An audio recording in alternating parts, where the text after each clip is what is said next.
আসসালামু আলাইকুম, সবাইকে স্বাগতম।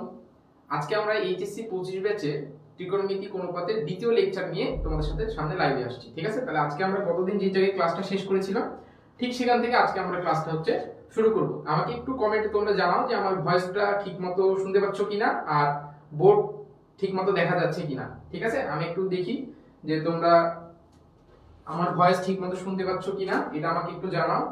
বোর্ডটা একটু ঠিকমতো দেখতে পাচ্ছ কিনা সেটাও জানাও। আরো কিছু কয়েকজন আসুক আর আমরা ক্লাসটা শুরু করবো ইনশাআল্লাহ।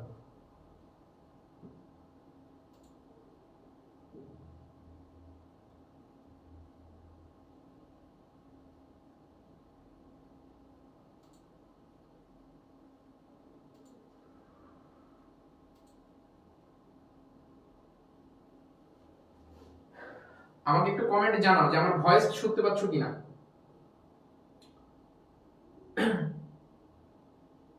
যারা লাইভটা দেখছো একটু কমেন্টে জানাও যে ভয়েস শুনতে পাচ্ছ কিনা।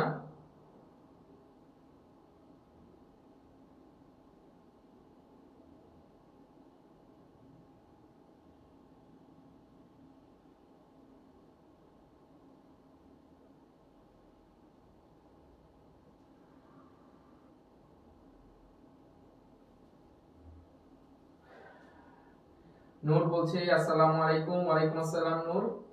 ভয়েস শোনা যাচ্ছে কিনা ঠিকমতো ক্লিয়ার একটু আমাকে কমেন্টে জানাও, তাহলে আমি একটু জিনিসটা শিওর হতে পারি।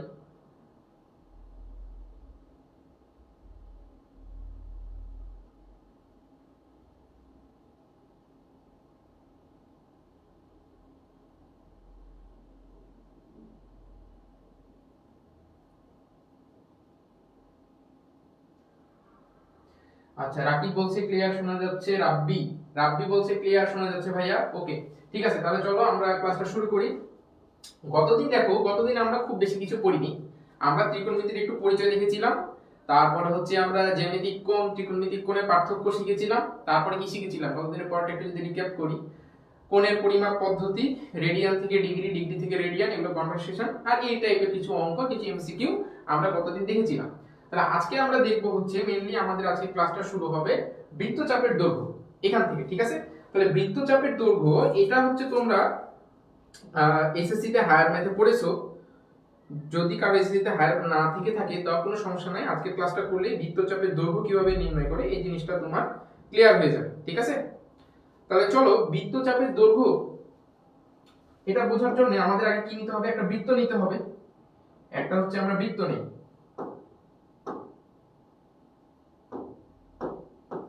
চিন্তা করো যে এটা আমাদের একটা বৃত্ত।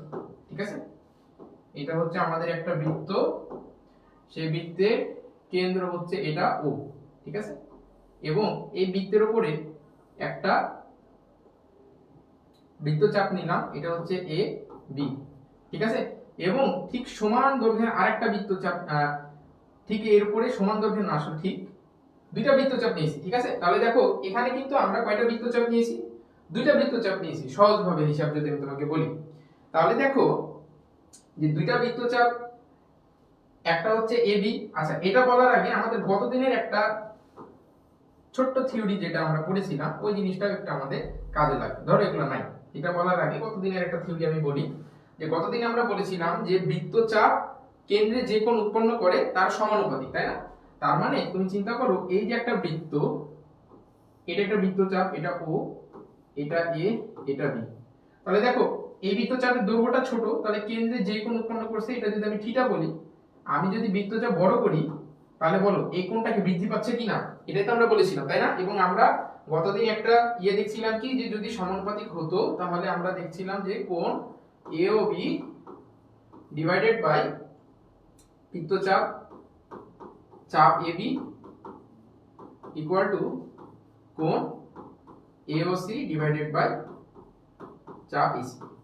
এই উপপাদ্যটা গতদিন আমরা পড়েছিলাম যে একটা বৃত্তচাপ তার কেন্দ্রে উৎপন্ন কোণের কি সমানুপাতিক।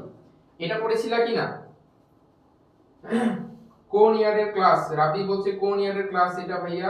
এটা এইচএসসি 25 এর ক্লাস, এইচএসসি 25 এর ক্লাস হচ্ছে। দেখো এই ফর্মুলাটা আমরা গতদিন পড়েছিলাম কিনা, তাহলে এখান থেকে আমরা বৃত্তচাপের দৈর্ঘ্যটা আসলে বের করতে পারি। ঠিক আছে, তাহলে তুমি চিন্তা করো যে এই পুরো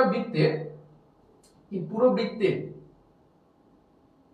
পরিধি কত বলো তো? বৃত্তের পরিধি কত বলো? একটা বৃত্ত যার ব্যাসার্ধ যদি r হয়, এই যে ধরো এই বৃত্ত, এর ব্যাসার্ধ আমি বলে দিলাম r, তাহলে এই বৃত্তের পরিধি কত বলো? বৃত্তের পরিধি কত বলো? কমেন্টে বলো যে বৃত্তের পরিধি কত? বৃত্তের পরিধি কত?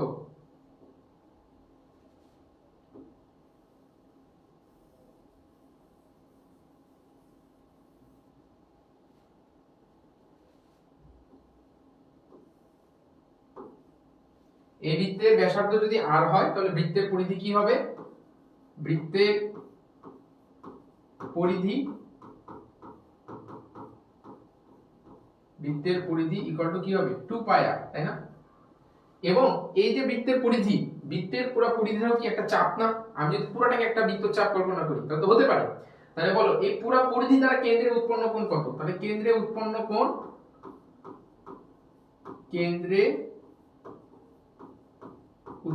কোণ কত বলো? বৃত্তের পরিধি দ্বারা কেন্দ্রে উৎপন্ন কোণ হচ্ছে 360 ডিগ্রি, তার মানে 2 পাই। ঠিক আছে? আবার ধরো এখানে একটা আমি আরেকটা বৃত্তচাপ নিলাম, সেটা হচ্ছে এটা O, এটা A, এটা B, সেই বৃত্তচাপের দৈর্ঘ্য হচ্ছে S, ঠিক আছে? এবং এটা কেন্দ্রে কত ডিগ্রি কোণ উৎপন্ন করে? থিটা।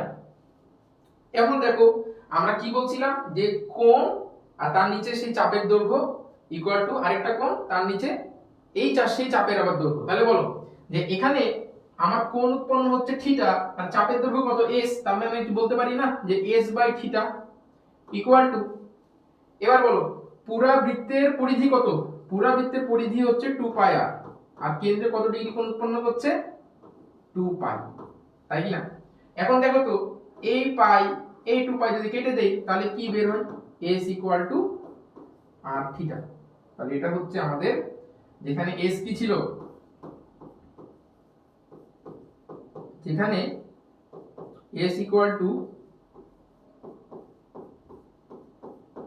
বৃত্তচাপের দৈর্ঘ্য, r ইকুয়াল টু বৃত্তের ব্যাসার্ধ, আর থিটা বৃত্তচাপ দ্বারা কেন্দ্রে উৎপন্ন কোণ।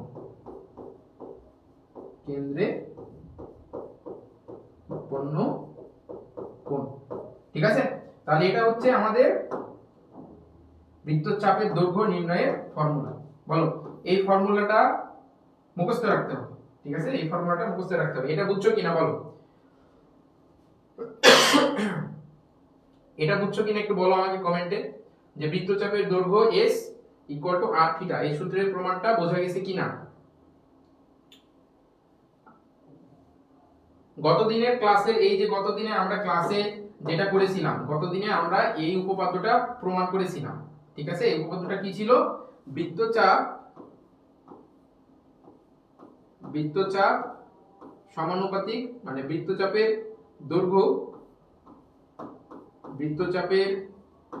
দৈর্ঘ্য সমানুপাতিক ওই চাপ দ্বারা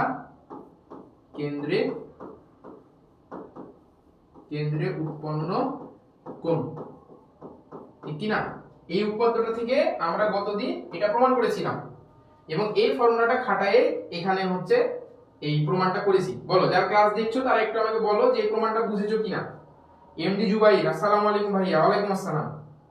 আজকে নতুন কে কে ক্লাস করছো দেখি একটু কমেন্টে জানাও তো, যে আজকেই ফার্স্ট ক্লাস করছো ত্রিকোণমিতিক অনুপাতের, আগের দিনের ক্লাস করো না, এরকম কে কে আছো?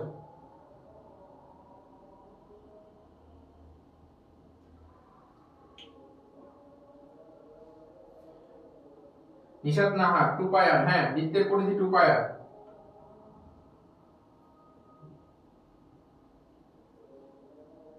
বলো এই প্রমাণটা বোঝা গেছে কিনা? এই প্রমাণটা বুঝলে আমরা সামনে অঙ্কের দিকে যাব। যারা ক্লাস দেখছো তারা একটু বলো যে প্রমাণটা বুঝছো কিনা। না বুঝলেও বলো যে ভাইয়া বুঝি নাই, আবার বুঝাই দিচ্ছি।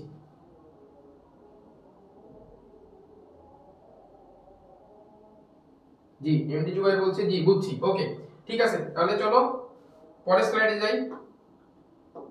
পরের স্লাইডে কি বলছে? এখন আমাদের অঙ্ক করতে হবে। আচ্ছা, এখানে কি বলছে, একটি বৃত্তের ব্যাসার্ধ 8 সেন্টিমিটার, একটি বৃত্তের ব্যাসার্ধ হচ্ছে,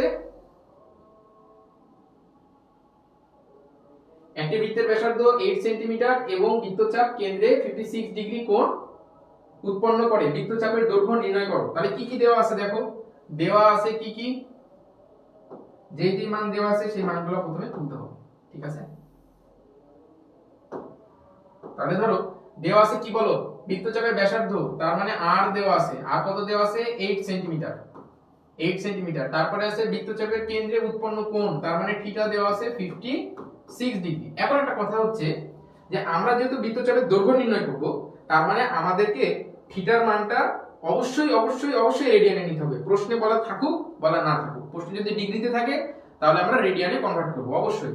ডিগ্রি রেডিয়ান ছাড়া কিন্তু এটা অ্যানসার ভুল হবে। তাহলে 56 ডিগ্রি এটাকে যদি রেডিয়ানে কনভার্ট করি কত হবে বলো, 56 পাই ডিভাইডেড বাই 180, ঠিক আছে, 56 পাই ডিভাইডেড বাই 180, এটা হচ্ছে আমাদের কি বের হবে, রেডিয়ানের কোণ বের হবে।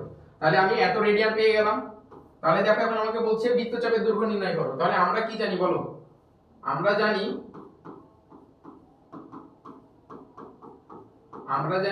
s equal to r theta, বা s ইকুয়াল টু r এর মান কত দেয়া আছে 8 সেন্টিমিটার, আর থিটার মান কত দেয়া আছে 56 পাই ডিভাইডেড বাই 180।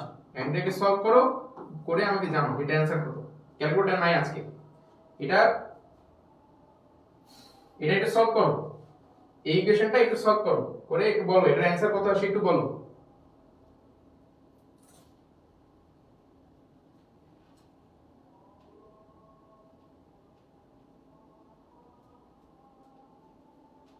এটা একটু সলভ করে আমাকে কমেন্টে জানাও যে এটার অ্যানসার কত আসে।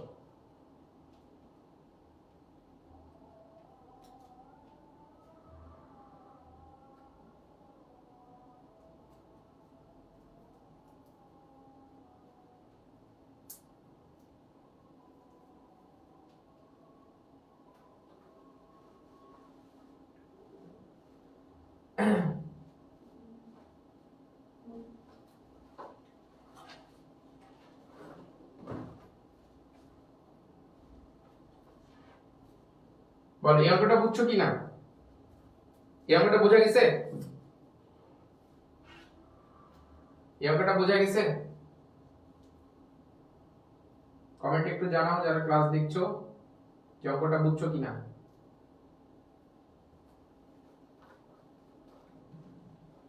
ওকে ঠিক আছে, হ্যাঁ তাহলে পরের অঙ্কে যাই। পরের অঙ্ক কি বলছে, 44 সেন্টিমিটার দীর্ঘ বিশিষ্ট একটি বৃত্তচাপ বৃত্তের কেন্দ্রে π/3 কোণ উৎপন্ন করে, বৃত্তটির ব্যাসার্ধ নির্ণয় করো। তাহলে ধরো কি কি দেওয়া আছে সেই তথ্যগুলো আগে তুলে নেই, যে কি কি কিসের মান দেওয়া আছে। যে 44 সেন্টিমিটার বৃত্তচাপের দৈর্ঘ্য, তার মানে বৃত্তচাপের দৈর্ঘ্য s = দেওয়া আছে 44 সেন্টিমিটার। তারপরে বৃত্তচাপের কেন্দ্রে কত ডিগ্রি উৎপন্ন করছে, থিটা = π/3, এই কোণটা উৎপন্ন করছে। এখন বের করতে বলছে কি বৃত্তের ব্যাসার্ধ বের করো, r = what। তার মানে দেখো আমরা কি জানি একটু আগে দেখলাম s = r থিটা, সহজ অঙ্ক। তাহলে s এর মান দেওয়া আছে কত বলো 44, r এর মান দেওয়া আছে, r এর মান বের করতে হবে আমাকে, আর থিটার মান দেওয়া আছে π/3। দেখো এখানে কিন্তু অলরেডি থিটার মান কিসে দেওয়া আছে, রেডিয়ানে কিন্তু দেওয়াই আছে। তাহলে আমাকে আর আলাদাভাবে থিটার মান কি ডিগ্রিতে চেঞ্জ করার দরকার আছে, কোনো দরকার নাই। তাহলে বলো তাহলে r এর মান কত বের হচ্ছে, r এর মান বের হচ্ছে 44 * 3 / π, ঠিক আছে। এটাকে ক্যালকুলেশন করবা, যেটা আসবে সেটা হচ্ছে অ্যানসার। এটা হচ্ছে এত সেন্টিমিটার, আর এর মান কিসে বের হবে, সেন্টিমিটার বের হবে। কারণ দেখো আমার s এর মান কিন্তু কিসে আছে, সেন্টিমিটারে আছে, তাই r এর মানও সেন্টিমিটারে বের হবে, ঠিক আছে। তাহলে চলো পরের অঙ্কে যাই। পরের অঙ্ক কি বলছে দেখি, পৃথিবীর ব্যাসার্ধ এত কিলোমিটার, ঢাকা ও দিল্লি পৃথিবীর পৃষ্ঠের দুইটি স্থান, ঢাকা ও দিল্লির মধ্যবর্তী দূরত্ব 1882 কিলোমিটার হলে স্থান দুটি পৃথিবীর কেন্দ্রে কত ডিগ্রি কোণ উৎপন্ন করবে। তাহলে চলো একটা পৃথিবী লাগবে, তাই তো।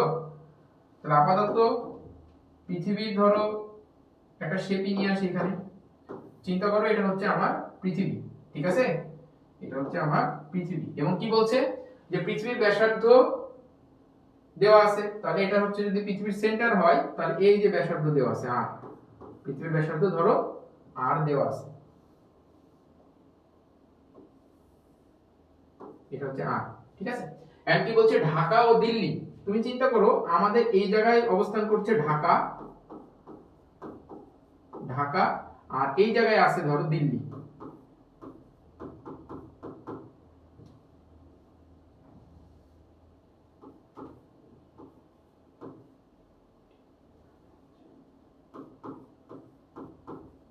ঠিক আছে, এই যে দিল্লি। ঠিক আছে, তাহলে এখন চিন্তা করো আমি যদি এখান থেকে একটা ব্যাসার্ধ টেনে যদি সংযোগ করে দিই, তাহলে বলো তো যে আমি যদি এই ঢাকাকে এ পয়েন্ট কল্পনা করি আর এটাকে যদি বি পয়েন্ট কল্পনা করি, তাহলে এ বি একটা বৃত্তচাপ হচ্ছে না? তাহলে কি বলছে যে পৃথিবীর ব্যাসার্ধ দেওয়া আছে আর পৃষ্ঠদেশের স্থান ঢাকা দিল্লির মধ্যবর্তী দূরত্ব দেওয়া আছে কত, তার মানে এই যেটা এস এটা আর। তাহলে দেখো সবকিছুর মান কিন্তু দেওয়া আছে। তাহলে ঢাকা দিল্লির মধ্যবর্তী দূরত্ব দেওয়া আছে 1882 কিলোমিটার। তারপরে আর এর মান দেওয়া আছে কত, 6371 কিলোমিটার। আমাদেরকে পৃথিবীর কেন্দ্রে এই বিটা স্থান কত ডিগ্রি কোণ উৎপন্ন করছে এটা আমাদেরকে বের করতে বলছে। ঠিক আছে, তাহলে সিম্পল ফর্মুলা আমরা একটাকে দেখলাম s কি r থিটা, তার মানে থিটা s বাই r।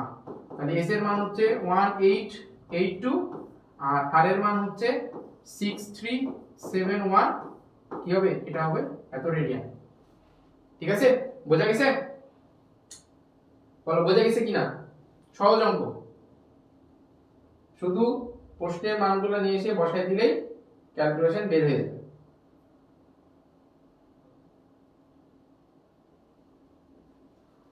ঠিক আছে, চলো পরের অঙ্কে যাই। পরের অঙ্কে কি বলছে, এ কলেজ থেকে একজন সাইকেল আরোহী প্রতি মিনিটে 250 মিটার বেগে বি কলেজে পৌঁছালো। কলেজ দুটি পৃথিবীর কেন্দ্রে 1 ডিগ্রি 5 মিনিট কোণ উৎপন্ন করে। পৃথিবীর ব্যাসার্ধ 6440 কিলোমিটার হলে সাইকেল আরোহী এ কলেজ থেকে বি কলেজে যেতে কত ঘন্টা সময় লাগবে তা নির্ণয় করো। ভালো অঙ্ক এটা, এটা একটা ভালো অঙ্ক, পরীক্ষায় আসার মতো অঙ্ক। ঠিক আছে, এটা একটু ভালোভাবে প্র্যাকটিস করতে হবে। দেখো কি বলছে, যে এ কলেজ থেকে বি কলেজে তার যাত্রা হচ্ছে বের করতে হবে। এই যে ধরো আমি একটা পৃথিবী নিয়ে নিলাম। ঠিক আছে, চিন্তা করো যে এটা হচ্ছে আমার পৃথিবীর কেন্দ্র, এটা হচ্ছে পৃথিবীর কেন্দ্র ও, এখানে এ আর এখানে বি। ঠিক আছে, তাহলে একজন এ কলেজ থেকে একজন সাইকেল আরোহী প্রতি মিনিটে 250 মিটার বেগে কোথায় গেছে, বি কলেজে গেছে। তাহলে এখান থেকে সে কোথায় গেছে, এখান থেকে সে এখানে গেছে। তার বেগ কত ছিল, 250, তার বেগ ছিল হচ্ছে 250 মিটার পার মিনিট, তাই না, মিটার পার মিনিট। কলেজ দুটি পৃথিবীর কেন্দ্রে কত ডিগ্রি কোণ উৎপন্ন করেছে, 1 ডিগ্রি 5 মিনিট। তার মানে এই যে কলেজ দুটো এখানে কত ডিগ্রি কোণ উৎপন্ন করেছে, 1 ডিগ্রি 5 মিনিট। পৃথিবীর ব্যাসার্ধ দেওয়া আছে, এই ব্যাসার্ধটা দেওয়া আছে 6440 কিলোমিটার হলে সাইকেল আরোহী এ কলেজ থেকে বি কলেজ যেতে কত ঘন্টা সময় লাগবে, টি বের করতে বলছে। তাহলে টি বের করার আগে আমাকে দেখতে হবে এ আর বি কলেজের মধ্যবর্তী দূরত্বটা কত। ঠিক আছে, এ আর বি কলেজের মধ্যবর্তী দূরত্ব লাগবে। তাহলে আগে আমার কি লাগবে, আগে হচ্ছে লাগবে এস। তাহলে বলো এস এর মান যদি বের করতে চাই, তাহলে এস ইকুয়াল টু আমরা কি জানি, আর থিটা, আর থিটা। তাহলে দেখো আর এর মান দেওয়া আছে 6440, এখন থিটার মানটা তো নাই, থিটার মানটা দেখো আছে কিন্তু ডিগ্রিতে, 1 ডিগ্রি 5 মিনিট। তাহলে এটাকে কি করতে হবে, এই পুরোটা মিনিটটাকে ডিগ্রি করো। তাহলে 1 প্লাস 5 ডিভাইডেড বাই 60, তাহলে পুরোটা ডিগ্রি হয়ে গেল। ঠিক আছে, এটা করলে সম্ভবত আসবে 1.083 ডিগ্রি, এরকম একটা মান আসতে পারে। ঠিক আছে, এরকম একটা মান আসতে পারে। ক্যালকুলেটর নাই, কেউ একটু ক্যালকুলেশন করে বলো। ঠিক আছে ভাই, কন্টেস্টের ফর্ম কোথায় জমা করব? কন্টেস্টের ফর্ম তো না, তুমি হচ্ছে যদি জিতে থাকো তাহলে হচ্ছে পেজের ইনবক্সে মেসেজ করো, তোমার নাম, ঠিকানা, ফোন নাম্বার আর কলেজের নাম এটা লিখে পেজের ইনবক্সে মেসেজ করো। ঠিক আছে, তাহলে এটা হচ্ছে এখান থেকে আমাদের আর যে থিটাটা আসবে সেটাকে আমরা কি করব, কত ডিগ্রি আসছে বলো।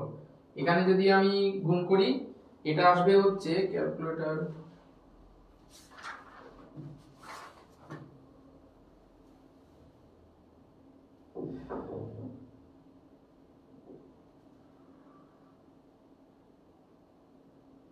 1.084 ডিগ্রি। এন্ড এটাকে কি করতে হবে, রেডিয়ান করতে হবে। তাহলে 1.084 এটাকে যদি আমি রেডিয়ান করতে চাই তাহলে কি করতে হবে, পাই বাই 180 দ্বারা গুণ করতে হবে। ঠিক আছে, তাহলে পাই বাই 180 দ্বারা গুণ করে এই মানটা নিয়ে সেখানে বসাই দাও। তাহলে এখানে যদি বসাও তাহলে এখানে আসবে হচ্ছে r এর মান 6440 ইনটু 1.084 ইনটু পাই বাই 180। ঠিক আছে, তাহলে পাই বাই 180 এই পুরাটা যদি ক্যালকুলেশন করো তাহলে s এর মান তোমাদের আসবে হচ্ছে 121.84 কিলোমিটার। ঠিক আছে, তাহলে এটা হচ্ছে আমার s এর মান। এখন বলো, এখন আমরা ফিজিক্সে পড়েছি, আমরা কি জানি, আমরা জানি s ইকুয়াল টু কি vt, আমাদেরকে t বের করতে বলছে, তাই না? তাহলে এখানে কি লিখতে পারি, t equal to s by v। তাহলে বলো s এর মান কত বের করলাম, এই যে 121.84 kilometre, 121.84 kilometre divided by v এর মান কত দেয়া আছে, 250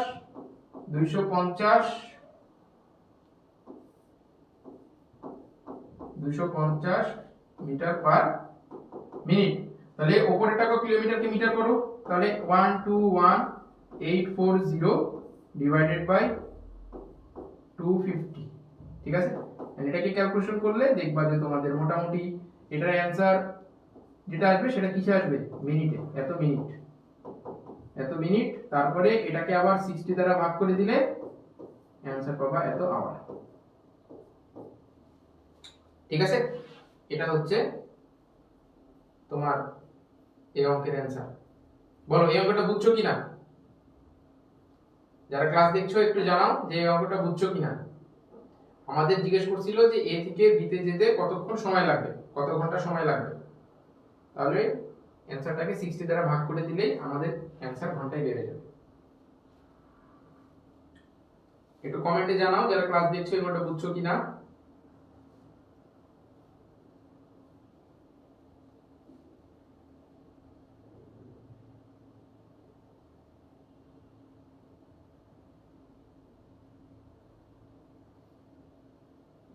ঠিক আছে, চলো পরের অঙ্কে যাই। পরের কি বলছে, একটি বৃত্তচাপ 30 মিটার ব্যাসার্ধ বিশিষ্ট বৃত্তের কেন্দ্রে 60 ডিগ্রি কোণ উৎপন্ন করে। বৃত্তচাপটির দৈর্ঘ্য নির্ণয় করো।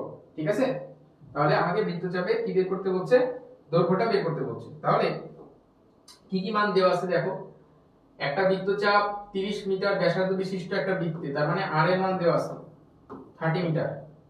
তারপরে কেন্দ্রে উৎপন্ন কোণ থিটার মান দেওয়া আছে 60 ডিগ্রি, আর 60 ডিগ্রি মানে হচ্ছে 60 ইনটু পাই বাই 180। তাহলে বলো কত আসছে, পাই বাই 3 রেডিয়ান, তাই না? এত রেডিয়ান। তাহলে এখন s বের করতে হবে। বলো s বের করতে পারবো না, s equal to r theta. তাহলে r এর মান দেওয়া আছে 30 আর থিটার মান দেওয়া আছে হচ্ছে পাই বাই 3, তার মানে 10 পাই। 10 পাই মানে কত, 10 পাই মানে হচ্ছে 31.141 মিটার। এটা অ্যানসার আসবে 31.14 মিটার। এমডি জুবাইর বলছে জি ভাই বুঝেছি। ঠিক আছে, ঠিক আছে, পরের অঙ্কে যাই। পরের অঙ্কে কি বলছে, একটি গাড়ির চাকা 200 বার ঘুরে 4 কিলোমিটার পথ অতিক্রম করে, গাড়ির চাকার ব্যাসার্ধ কত? আচ্ছা, তাহলে এটা বুঝতে হলে একটা ছোট্ট টেকনিক, মানে একটা ছোট্ট হচ্ছে ইয়ে মনে রাখতে হবে। সেটা হচ্ছে কি, যে একটি চাকা, একটি বৃত্তাকার চাকা একবার ঘুরলে তার পরিধির সমান দূরত্ব অতিক্রম করে। এটা জানতে হবে। হ্যাঁ,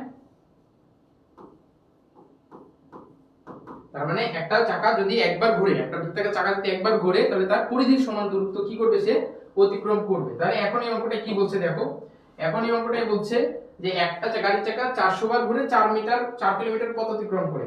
তার মানে এখান থেকে আমি কি বলতে পারি না যে 400 বার ঘুরে, 400 না 200 বার ঘুরে, 200 বার ঘুরে অতিক্রম করে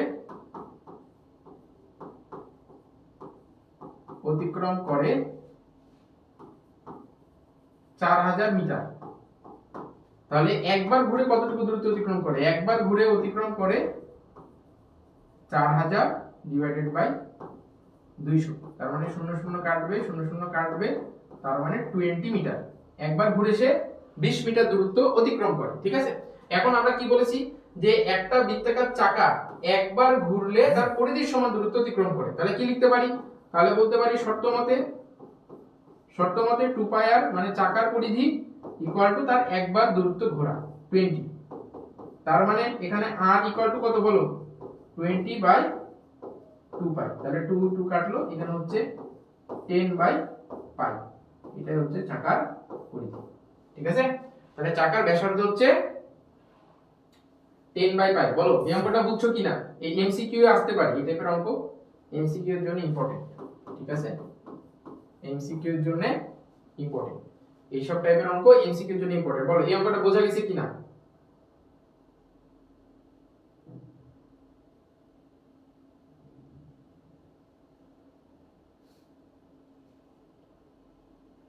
এই অঙ্কটা বোঝা গেছে কিনা একটু জানাও, কমেন্টে জানাও একটু যে ভাইয়া বুঝছো কিনা।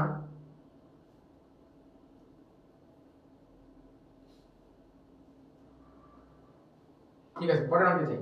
পরের অঙ্কে কি বলছে, যদি দুটি বৃত্তের কেন্দ্রের দুইটি সমান দৈর্ঘ্যের চাপ যথাক্রমে 60 ডিগ্রি ও 75 ডিগ্রি কোণ উৎপন্ন করে তবে বৃত্ত দুইটির ব্যাসার্ধের অনুপাত নির্ণয় করো। এটা আমাদেরকে বের করতে বলছে। ঠিক আছে, এটা হচ্ছে তোমাদের হোমওয়ার্ক, বুঝছো? এই অঙ্কটা হোমওয়ার্ক। আগের অঙ্কটা যেভাবে বের করলাম এসি কটা আরথিটার সূত্র দিয়ে আগের অঙ্কগুলো যেভাবে করলাম, এই অঙ্কটার কনসেপ্টটাও প্রায় একই। ঠিক আছে, এটা হচ্ছে তোমাদের হোমওয়ার্ক। এটা যারা লাইভ দেখছো বা দেখবা, এটা বাসায় চেষ্টা করে এই লাইভের পোস্টে কমেন্ট করবা। ঠিক আছে, আমি পরে চেক করব যে এটা তোমরা যারা কমেন্ট করছো তাদের এটা ঠিক আছে কিনা। ঠিক আছে, মানে এটা হচ্ছে এই অঙ্কটা সলভ করে তোমরা হচ্ছে পোস্টে কমেন্ট করবা বা গ্রুপে আপলোড করতে পারো, অ্যাপ্রুভ হবে, সমস্যা নেই। চলো পরের অঙ্কে যাই। আচ্ছা, এখন আমাদের আরেকটা টপিক আসছে, সেটা কি বলছে, বৃত্তকলার ক্ষেত্রফল।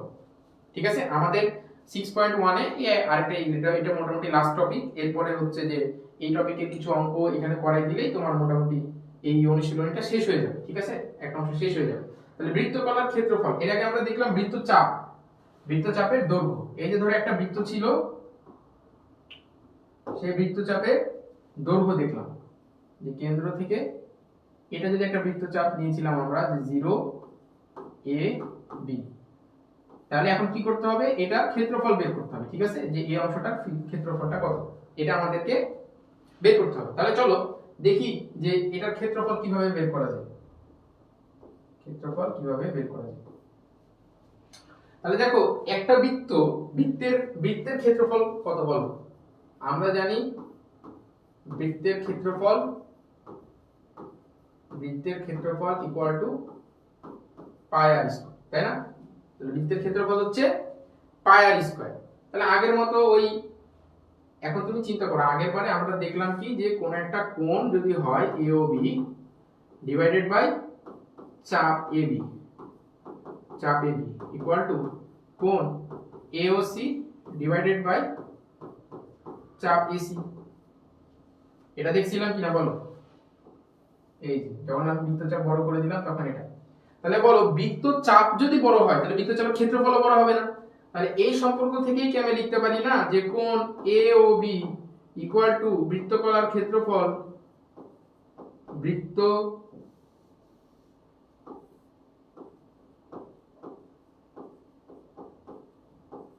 বৃত্তকলার ক্ষেত্রফল, কোন বৃত্তকলা? AOB বৃত্তকলার ক্ষেত্রফল ইকুয়াল টু কোণ AOC ডিভাইডেড বাই AOC বৃত্তকলার ক্ষেত্রফল। AOC বৃত্তকলার ক্ষেত্রফল। ঠিক আছে, তাহলে এই সম্পর্ক থেকে তো আমি এটা তোমাদেরকে লিখতেই পারি, তাই কি না বলো? এখন দেখো এই সবকিছুর মান যদি আমি এখানে বসাই দিই, আমাদের উদ্দেশ্য কি? আমাদের উদ্দেশ্য হচ্ছে AOB বৃত্তকলার ক্ষেত্রফলটা বের করা। তাহলে সবকিছু যদি আমি এখানে বসাই দিই তাইলে তো হয়ে গেল, তাই না? এখন তুমি আমাকে বলো যে এই যে AOC এটা কি পুরো বৃত্তের 4 ভাগের 1 ভাগ কি না বলো? এই বৃত্তটাকে যদি আমি 4 ভাগে ভাগ করি, এই যে ধরো 4 ভাগে আমি ভাগ করলাম, তাহলে AOC কি বৃত্তের 4 ভাগের 1 ভাগ। তার মানে AOC এর ক্ষেত্রফল, AOC এর ক্ষেত্রফল ইকুয়াল টু বৃত্তের ক্ষেত্রফল ডিভাইডেড বাই 4। তার মানে AOC এর ক্ষেত্রফল কত আসছে? পাই আর স্কয়ার বাই 4। তাহলে দেখো মান বসাও এখানে। আমার কোণ AOB এর মান কত আমি বলছি থিটা। ধরো কোণ AOB এটা কত ডিগ্রি কোণ উৎপন্ন করছে বলে দিলাম হচ্ছে থিটা। এই যে কোণটা কত? এই কোণটা হচ্ছে আমার থিটা। তাহলে এখন দেখো যদি আমি সব মান বসাই দেই, কোণ AOB এর মান হচ্ছে থিটা, আমার বের করতে হবে বৃত্তকলা AOB। বৃত্তকলা AOB লাগবে আমার। আর কিসের মান জানি? কোণ AOC এটা 90 ডিগ্রি, তার মানে পাই বাই 2 ডিভাইডেড বাই বৃত্তকলা AOC এর ক্ষেত্রফল কি পেলাম? Pi R square by 4। তাহলে এখানে কি আসছে বলো?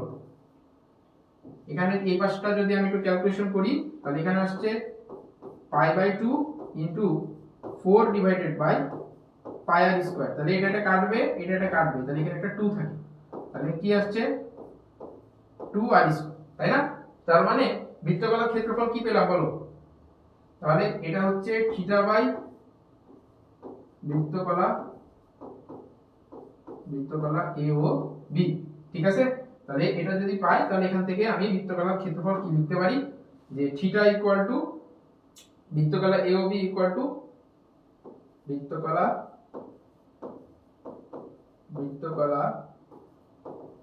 AOB এর ক্ষেত্রফল equal to half R square theta. ঠিক আছে, বৃত্তকলা AOB এর ক্ষেত্রফল equal to half R square theta.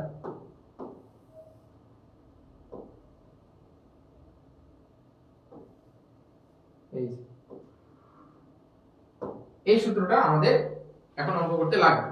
ঠিক আছে, তাহলে বলো বৃত্তকলার ক্ষেত্রফল, যে কোনো বৃত্তকলার ক্ষেত্রফল বের করতে বললেই আমরা কি সূত্র ব্যবহার করব? Half R square theta. এটা বুঝেছো কিনা আমাকে একটু বলো, যে বৃত্তকলার ক্ষেত্রফল নির্ণয়ে প্রমাণটা বুঝেছো কিনা? সূত্রটা মুখস্থ থাকলেই হবে, সূত্রটা মনে থাকলেই হবে, আমরা অঙ্ক করতে পারবো। বলো বৃত্তকলার ক্ষেত্রফল প্রমাণটা বুঝেছো কিনা? তাওসিফ তনয় বলছি আসসালামু আলাইকুম। ওয়ালাইকুম আসসালাম। এটা বোঝা গেছে কিনা একটু বলো।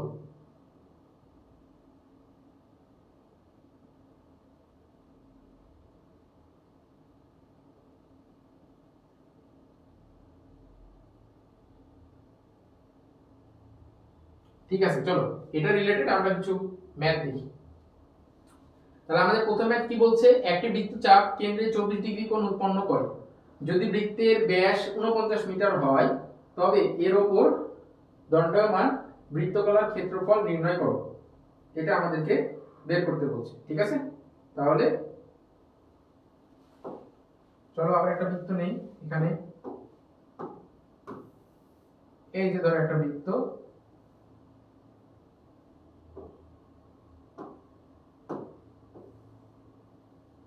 ঠিক আছে, এটা ধরো একটা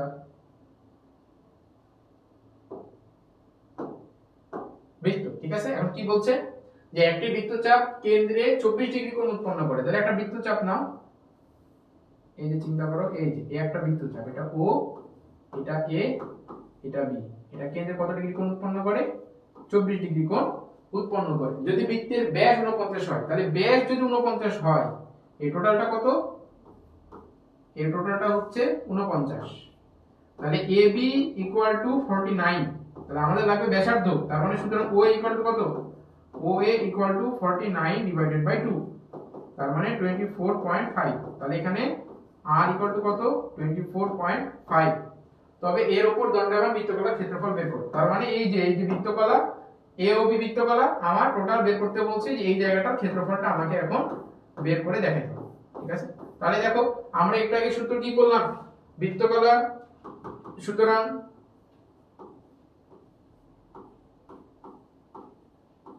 বৃত্তকলা AOB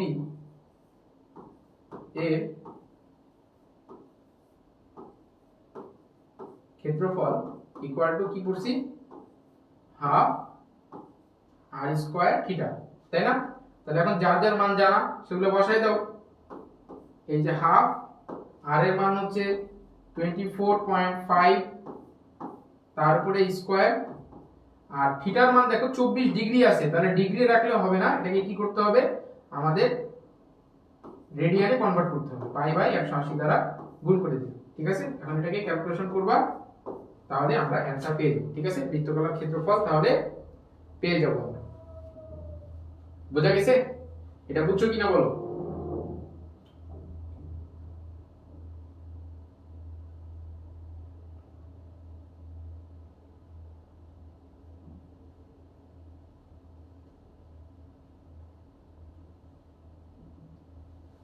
ঠিক আছে, চলো পরের অঙ্কে যাই।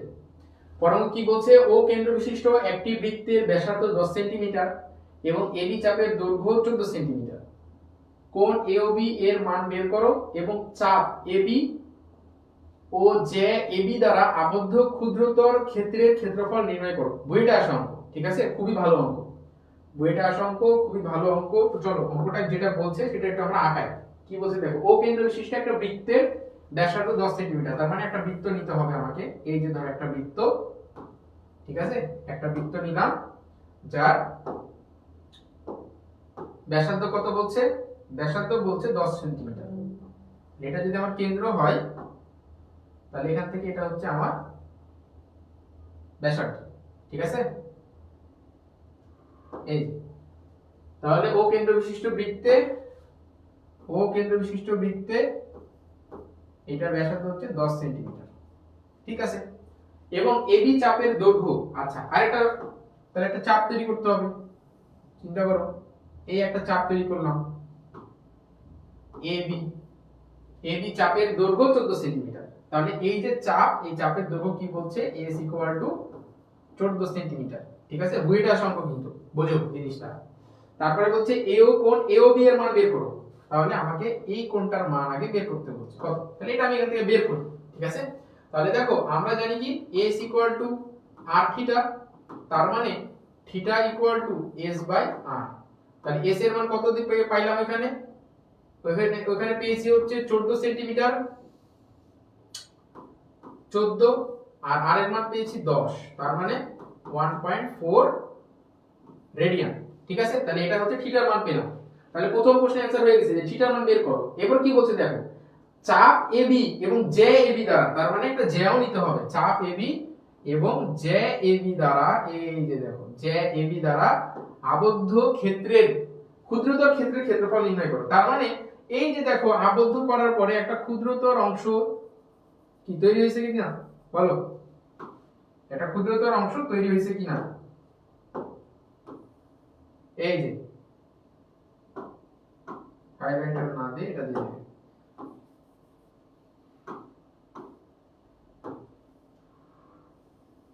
এই অংশের ক্ষেত্রফলটা আমাকে কি করতে বলছে, বের করতে বলছে।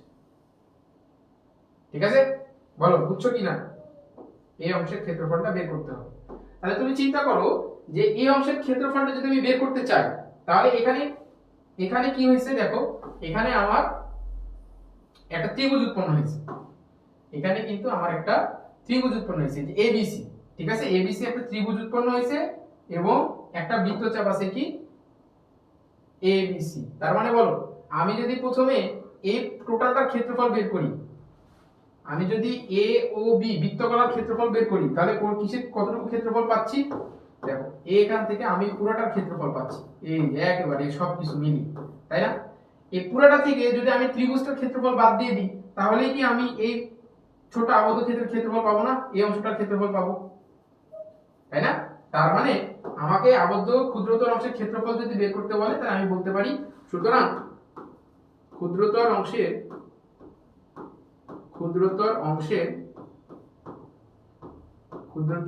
ক্ষেত্রফল ইকুয়াল টু কি হবে বলো? প্রথমে আমাকে বৃত্তকলা এ ও বি এর ক্ষেত্রফল বের করতে হবে, মাইনাস করতে হবে কি ত্রিভুজ এ ও বি। তাহলে বৃত্তকলার ক্ষেত্রফল মানে এই পুরাটা, বৃত্তকলার ক্ষেত্রফল মানে এই পুরাটা, এই পুরাটা বৃত্তকলার ক্ষেত্রফল, ঠিক আছে? ওইখান থেকে আমি যদি এই ত্রিভুজের ক্ষেত্রফলটা বাদ দিয়ে দেই তাহলে তো আমি ফাঁকা অংশের ক্ষেত্রফলটা পাবো, ঠিক আছে? ফাঁকা অংশের ক্ষেত্রফলটা পেয়ে যাবো। তাহলে চলো ক্ষেত্রফলগুলো এখন বের করি,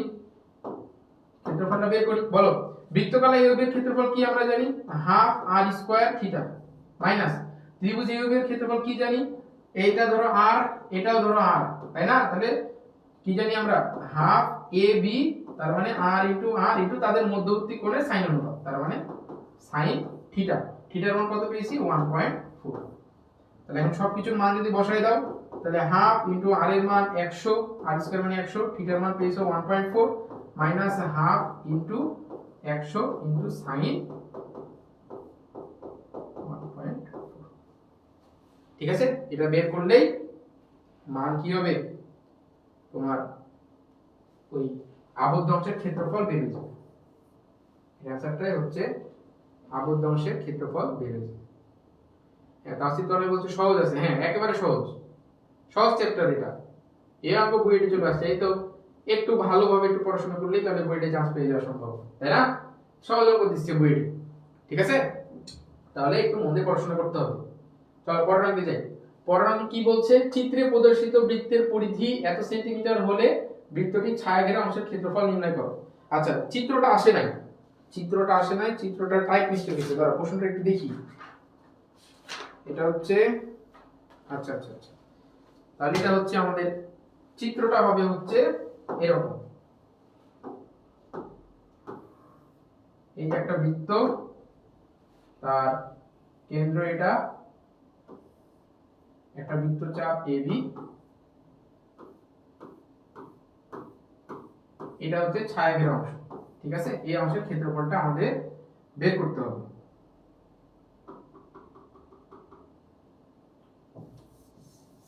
আচ্ছা, অন্য কালার দিয়ে লিখি তাহলে বুঝতে সুবিধা হবে। এটা হচ্ছে কেন্দ্র, এটা এবি, চিত্রটা ওঠে নাই আসলে, টাইপ মিস্টেক হয়েছে। এই অংশের ক্ষেত্রফল আমাদেরকে বের করতে বলছে, এটা হচ্ছে থিটা, এবং থিটার মান দেওয়া আছে হচ্ছে 58 ডিগ্রি। এটা বলছে প্রশ্ন। এখন দেখো প্রশ্নে বলছে চিত্রে প্রদর্শিত বৃত্তের পরিধি 31.416 সেন্টিমিটার হলে বৃত্তের ছায়াঘেরা অংশের ক্ষেত্রফল বের করো। তার মানে এই অংশটার ক্ষেত্রফলটা বের করতে। তাহলে এই অংশের ক্ষেত্রফল বের করতে পারি, দেখো অনেক ভাবে বের করতে পারি। এক হচ্ছে যে এই পুরোটাকে একটা বৃত্তকলা চিন্তা করে ক্ষেত্রফলটা বের করতে পারি, আর দুই নাম্বার হচ্ছে যে বৃত্তের ক্ষেত্রফল বের করে আর এটার ক্ষেত্রফল বের করে বিয়োগ করে দিলেই হয়ে গেল। তার মানে সুতরাং ছায়াঘেরা অংশের ক্ষেত্রফল, সুতরাং ছায়া ঘেরা অংশের ক্ষেত্রফল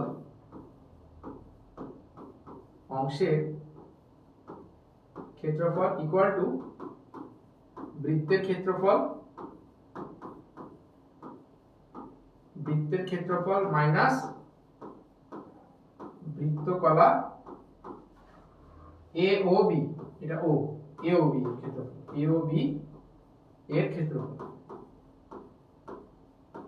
এখন এটা বের করলে হয়ে যাবে। এখন দেখো বৃত্তের ক্ষেত্রফল তো আমি জানি পাই আর স্কয়ার, আর ছায়াঘেরা অংশের ক্ষেত্রফল হবে হাফ আর থিটা, আর স্কয়ার থিটা, কিন্তু আর তো জানি না, তাহলে আর কোথা থেকে জানতে পারবো? এই দেখো প্রশ্নে তোমার একটা তথ্য দেওয়া আছে কি, যে বৃত্তের পরিধি 31.416, তাহলে আর এর মান আমি বের করতে পারি না? তাহলে বলো আর এর মান বের করতে পারি কিনা? সুতরাং 2 পাই আর ইকুয়াল টু কত বলছে, 2 পাই আর ইকুয়াল টু 31.416, সুতরাং r equal to 31.416 divided by 2 pi. এটা r এর মান পেলাম। থিটার মান দেওয়া আছে 58 ডিগ্রি, এই যে থিটার মান দেওয়া আছে 58 ডিগ্রি, তাহলে theta equal to 58 point pi by 180, 58.416 point into pi by 180। তাহলে এখন দেখো আর এর মান পেলাম, থিটার মান পেলাম, নিয়ে এসে এই সমীকরণে বসায় দাও, এখানে বসায় দাও, তাহলে অ্যান্সার বেরিয়ে যাবে। বলো বোঝা গেছে কিনা, এই অঙ্কটা বুঝছো কিনা বলো।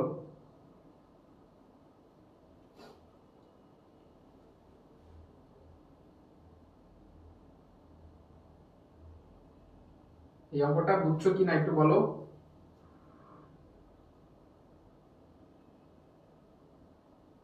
জুবাইর বলছে জি বুঝছি ভাইয়া।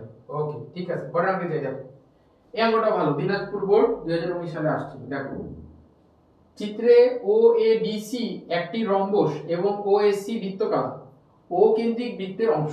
এ বি সি এ অংশের ক্ষেত্রফল নির্ণয় করো। তার মানে এ বি সি এ অংশের ক্ষেত্রফল বের করতে বলছে। তার মানে বের করতে বলছে আসলে আমাকে এই যে এই অংশটুকুর ক্ষেত্রফল। ঠিক আছে, এই অংশটুকুর ক্ষেত্রফল। তাহলে এখন বলো আমি যদি এই পুরা রম্বসের ক্ষেত্রফল বের করে এখান থেকে এই বৃত্তকলার ক্ষেত্রফলটুকু বাদ দিয়ে দিই, তুমি চিন্তা করো এইখান থেকে এই বৃত্তকলার ক্ষেত্রফলটুকু বাদ দিয়ে দিলাম, তাহলে এখান থেকে এতটুকু বাদ দিয়ে দিলেই তো আমি এতটুকু অংশের ক্ষেত্রফলটা পেলাম, তাই কি না? তাহলে আমাদের উদ্দেশ্য কি হচ্ছে, সুতরাং এ বি সি এ অংশের ক্ষেত্রফল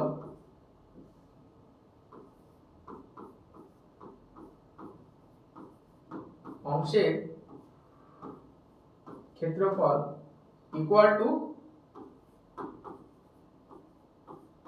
rhombus A B C O এর ক্ষেত্রফল মাইনাস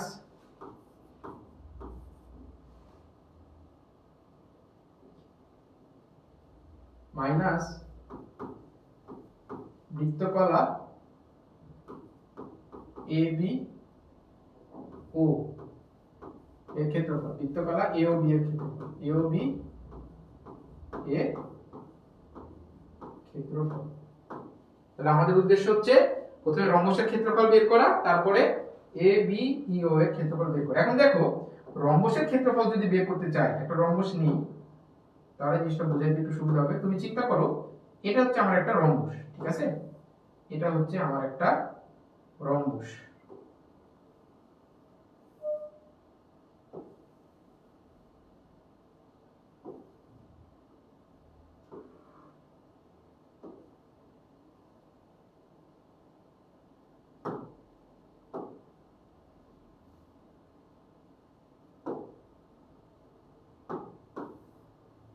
এই যে ধরো এটা একটা রম্বস, ঠিক আছে। এখন তুমি বলো রম্বসের কর্ণদ্বয় কি পরস্পরকে সমদ্বিখণ্ডিত করে কিনা। তার মানে এটা যদি আমি এ চিন্তা করি, এটা যদি বি চিন্তা করি, এটা যদি সি, এটা যদি ডি, তার মানে এই যে rhombus A B C D এর ক্ষেত্রফলও যা এ বি সি এর ক্ষেত্রফল বের করে তাকে 2 দ্বারা গুণ করে দিলেই তো আমি রম্বসের ক্ষেত্রফল পাচ্ছি কি না। তাহলে ওই একই জিনিসকে আমি এখানেও করতে পারি না, ওই একই জিনিস তো আমি এখানেও করতে পারি।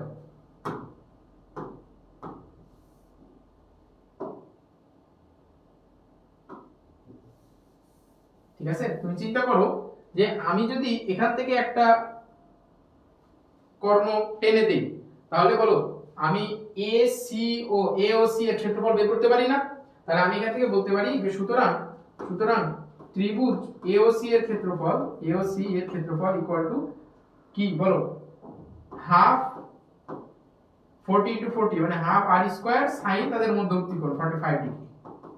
ঠিক আছে, তার মানে half into 40 square into sign 45 degree.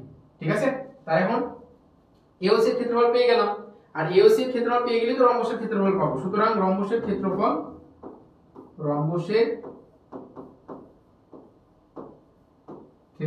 Equal to 2 into half into 40 কি স্কয়ার করলে আসে 1600 ইনটু এখানে হচ্ছে 1/√2। ঠিক আছে, তাহলে এখানে आंसर আসছে কি 1600 ডিভাইডেড বাই √2 বর্গ সেন্টিমিটার। তাহলে রম্বসের ক্ষেত্রফল পেলাম। তাহলে এখন রম্বসের ক্ষেত্রফল নিয়ে সেখানে বসায় দাও। তাহলে রম্বসের ক্ষেত্রফল পেয়েছি 1600 ডিভাইডেড বাই √2 মাইনাস এওবি বৃত্তকলার ক্ষেত্রফল কি জানি হাফ আর স্কয়ার থিটা, তার মানে এখানে 1600 divided by √2 minus half into 40 square into থিটার মান হচ্ছে 45 ডিগ্রি, তার মানে 45 into pi by 180, pi by 180। তাহলে এটাকে বিয়োগ করে যেটা অ্যানসার হবে সেটা হচ্ছে এই প্রশ্নের অ্যানসার। বলো এগুলোটা বুঝছো কিনা? এটা দিনাজপুর বোর্ড 2019 সালে আসছিল, এটা দিনাজপুর বোর্ড 2019 সালে আসছিল। বলো এটা বুঝছো কিনা? খুব সহজ অঙ্ক, ওই এক সূত্র দিয়ে অঙ্ক হচ্ছে, আলাদা কিছু না। বোঝা গেছে?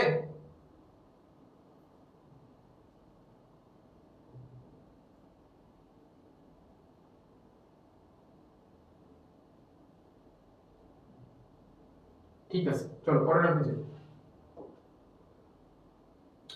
পরের অঙ্ক কি বলছে? ঘড়ির কাঁটা, ঘড়ির কাঁটা সংক্রান্ত কনসেপ্ট আসলে। ঠিক আছে, তাহলে দেখো ঘড়ি যদি আমি একটা চিন্তা করি, একটা ঘড়ি আমি আঁকাই, এই যে ধরো এটা ঘড়ি, এখানে কি থাকে বলো? এখান থেকে 1, এখান থেকে 2, 3, 4, আচ্ছা 4 একটু কাছাকাছি হয়ে গেছে। এটা হচ্ছে 1, এটা হচ্ছে 2, এটা হচ্ছে 3, এটা 4, এটা 5, 6, 7, 8, 9, 10, 11, 12। এটা হচ্ছে ধরো একটা ঘড়ি। ঠিক আছে, ঘড়ির কাঁটা কয়টা থাকে বলো? ঘড়ির কাঁটা থাকে হচ্ছে 3টা, তাই না? তাহলে ঘড়ির কাঁটা থাকে হচ্ছে 3টা। তাহলে চলো এটা হচ্ছে ধরো আমাদের ঘন্টার কাঁটা, এটা হচ্ছে আমাদের মিনিটের কাঁটা।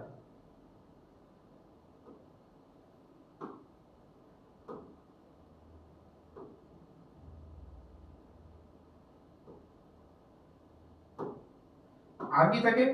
আর থাকে হচ্ছে সেকেন্ডের কাঁটা, তাই না? এটা হচ্ছে ধরো আমাদের সেকেন্ডের কাঁটা। এই হচ্ছে ধরো একটা ঘড়ি। ঠিক আছে, এই একটা ঘড়ি। এখন আমাদেরকে বের করতে হবে যে যখন আমাদের প্রশ্নে বলতে পারে যে ধরো ঘড়িতে 3টা 15 বাজে, ঘড়িতে কয়টা বাজে? 3টা 15। তাহলে এই যে ঘন্টার কাঁটা আর মিনিটের কাঁটা এর মধ্যে কোন কত সেটা আমাদেরকে এখানে বের করতে বলবে। ঠিক আছে, খুবই সহজ জিনিস, জাস্ট প্রমাণটা একটু দেখো, তারপরে সূত্রটা মনে রাখলে অঙ্ক ঘাটাঘাটি করতে পারবো, কোনো সমস্যা নেই। তাহলে তুমি চিন্তা করো যে একটা ঘড়ির কাঁটা, ঘন্টার কাঁটা যখন পুরো ঘড়িটা ঘুরে আসে, তার মানে 12 ঘন্টা ঘুরলো, 12 ঘন্টা যদি সে ঘুরে তাহলে এই কেন্দ্রে সে কত ডিগ্রি কোণ উৎপন্ন করে? 360 ডিগ্রি। তার মানে 12 ঘন্টা, 12 ঘন্টা সমান কত মিনিট বলো? 12 ঘন্টা ইকুয়াল টু 12 ইনটু 60, তার মানে 720 মিনিট, তাই না? 12 ঘন্টা মানে কত মিনিট? 12 ঘন্টা মানে হচ্ছে 720 মিনিট, তাই না? তাহলে 720 মিনিটে, 720 মিনিটে, মিনিটে ঘন্টার কাঁটা ঘোরে, ঘন্টার কাঁটা ঘোরে 360 ডিগ্রি। তার মানে সুতরাং 1 মিনিটে ঘন্টার কাঁটা ঘোরে কত? 360 বাই 720, তার মানে হচ্ছে হাফ ডিগ্রি। এটা মনে রাখো, ঠিক আছে? এই কথাটা একটু মনে রাখো যে 1 মিনিটে এটা কত ঘোরে? 300 হাফ ডিগ্রি ঘোরে, ঘন্টার কাঁটা হচ্ছে ঘোরে হাফ ডিগ্রি। এবার চলো 1 মিনিটে তো আমি ঘন্টার কাঁটার ঘোরাটা হিসাব করলাম, এখন 1 মিনিটে মিনিটের কাঁটা কতটুকু ঘোরে সেটা একটু দেখি। তাহলে বলো মিনিটের কাঁটা যদি 60 মিনিট ঘোরে তাহলে 360 ডিগ্রি সে ঘোরে, তাই না? তাহলে 60 মিনিট, আবার আবার 60 মিনিটে মিনিটের কাঁটা ঘোরে, মিনিটের কাঁটা ঘোরে 300 কত? 60 ডিগ্রি। সুতরাং 1 মিনিটে মিনিটের কাঁটা ঘুরবে কত? 360 ডিভাইডেড বাই 60, তার মানে 6 ডিগ্রি। তাহলে আমরা দুইটা তথ্য পেয়ে গেছি যে 1 মিনিটে ঘন্টার কাঁটা ঘোরে হাফ ডিগ্রি আর 1 মিনিটে মিনিটের কাঁটা ঘোরে 6 ডিগ্রি। তাহলে এখন তোমাকে প্রশ্ন করলাম, এখন ধরো তোমাকে প্রশ্ন করলাম যে এইচ ঘন্টা এম মিনিট, এখন তোমাকে আমি প্রশ্ন করলাম যে এইচ ঘন্টা এম মিনিটে মিনিটের কাঁটা ঘন্টার কাঁটা কতটুকু ঘোরে এটা আমাদেরকে বের করতে হবে। ঠিক আছে, তাহলে এইচ ঘন্টা, এখন দেখো বলছি যে এইচ ঘন্টা h ঘন্টা m মিনিটে ঘন্টার কাঁটা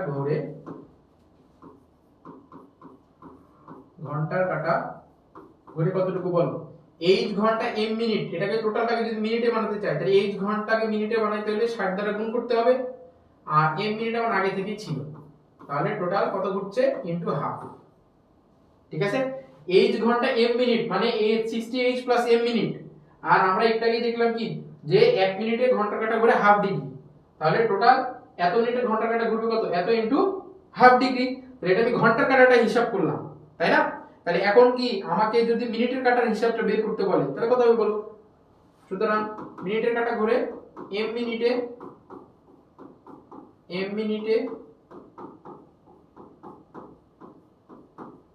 মিনিটের কাঁটা ঘোরে কত, 6m ডিগ্রি। ঠিক আছে, তাহলে ঘন্টার কাঁটাও পেয়ে গেছি, মিনিটের কাঁটাও পেয়ে গেছি। এখন বলো ঘন্টার কাঁটা থেকে মিনিটের কাঁটা বাদ দিয়ে দিলেই তো আমার তাদের মধ্যবর্তী ডিফারেন্সটা পেয়ে গেলাম। এই যে দেখো আগের ঘড়িটাই দেখো, এই যে ঘড়ি। ঠিক আছে, ঘন্টার কাঁটা থেকে মিনিটের কাঁটার ঘূর্ণনের বিয়োগফলটাই তো আমার কতটুকু তাদের মধ্যবর্তী ডিসটেন্স, মানে মধ্যবর্তী কোণ কত সেটা তো আমাকে বের করে দিচ্ছে কিনা। তাহলে চলো বের করে দিই। সুতরাং তাহলে এখন সূত্র কি হচ্ছে? সূত্র হচ্ছে ঘন্টার কাঁটা মিনিটের কাঁটার মধ্যবর্তী কোণ। সুতরাং ঘন্টার কাঁটা ও মিনিটের কাঁটার মধ্যবর্তী কোণ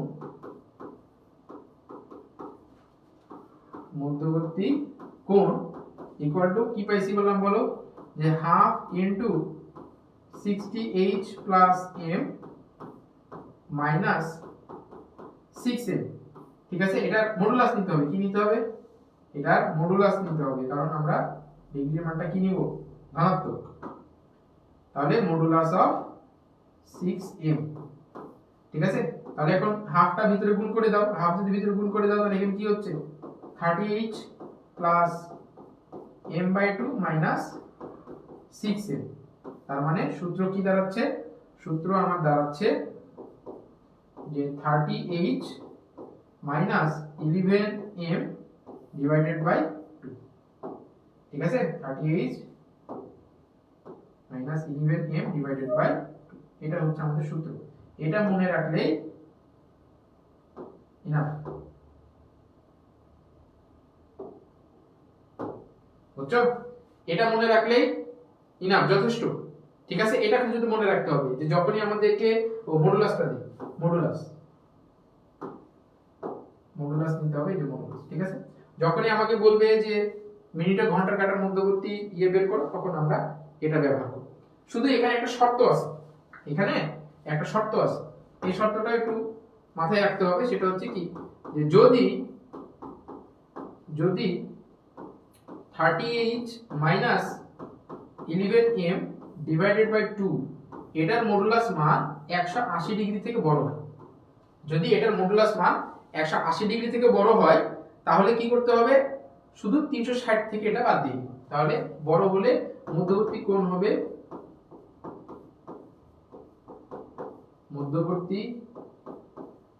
হবে 360 ডিগ্রি মাইনাস এই যেখানে যেটা পেলা সেটা 30h minus 11m divided by 2।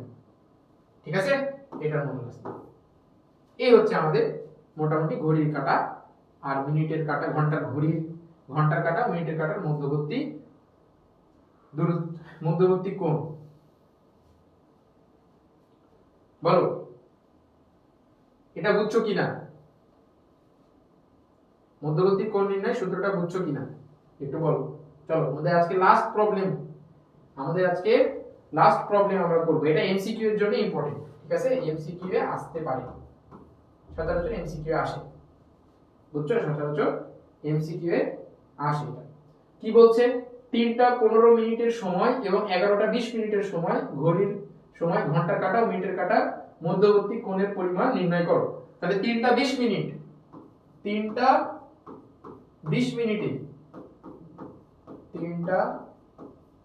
মিনিটে ঘন্টার কাঁটা ও মিনিটের কাঁটার মধ্যবর্তী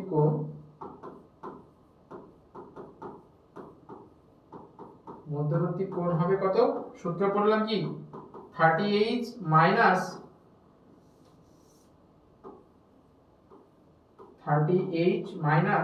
11m ডিভাইডেড বাই 2, এটা মডুলাস। তাহলে বলো 30h 30 ইনটু h কত?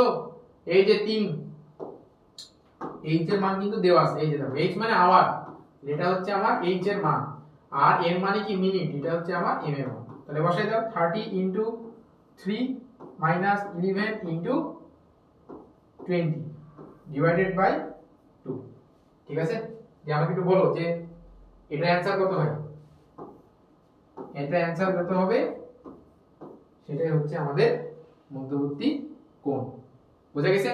তাহলে অনুরূপ ভাবে তাহলে তোমরা এটা করবা 11টা কত? 11টা 20 মিনিট, 11টা 20 মিনিট, এই অংশটা কি তোমাদের এইচডব্লিউ। তাহলে আগে একটা এইচডব্লিউ দিলাম, এটা আরেকটা এইচডব্লিউ। ঠিক আছে, যাদের কাছে কিতাবউদ্দিন স্যারের বই আছে ফলো করো, তারা দেখবা যে তোমাদের 6.1 যে চ্যাপ্টার সেটার 50% কিন্তু হয়ে গেল আমাদের আজকে। ঠিক আছে, তাহলে যে দুটো হোমওয়ার্ক দিলাম এই দুটো হোমওয়ার্ক করবা, করার পরে সুন্দর করে ছবি তুলে আমাদেরকে গ্রুপে দিবা, আমি চেক করে দেবো, সমস্যা নেই, বা এই লাইভে কমেন্ট বক্সে কমেন্ট করতে পারো, কোনো সমস্যা নেই। এখন বলো আজকে যা পড়ালাম এগুলো বুঝেছো কিনা? কোনো প্রশ্ন থাকলে করতে পারো। এমডি জুবাইর বলছে 45 ডিগ্রি, হ্যাঁ তাহলে 45 ডিগ্রি হবে। থ্যাংক ইউ ভাইয়া। এমডি জুবাইর প্রথম থেকে শেষ পর্যন্ত আমাদের সাথে লাইভে ছিল, লাইভ দেখছে, ধন্যবাদ। বলো আজকে যতটুকু পড়ালাম, কি পড়িয়েছি? কিছু পড়াইনি কিন্তু, 3টা টপিক পড়িয়েছি। 1 নম্বর হচ্ছে বৃত্তচাপের দৈর্ঘ্য, খুবই সহজ, বৃত্তচাপের ক্ষেত্রফল, এটাও সহজ। আর শেষ একটা ছোট টপিক পড়ালাম, সেটা হচ্ছে ঘড়ির ঘন্টা ও মিনিটের কাঁটার মধ্যবর্তী সম্পর্ক। ঠিক আছে, তাহলে এখন বলো যে এই 3টা টপিকের মধ্যে কোনো সমস্যা আছে কিনা? এই 3টা টপিকের মধ্যে কোনো সমস্যা আছে কিনা?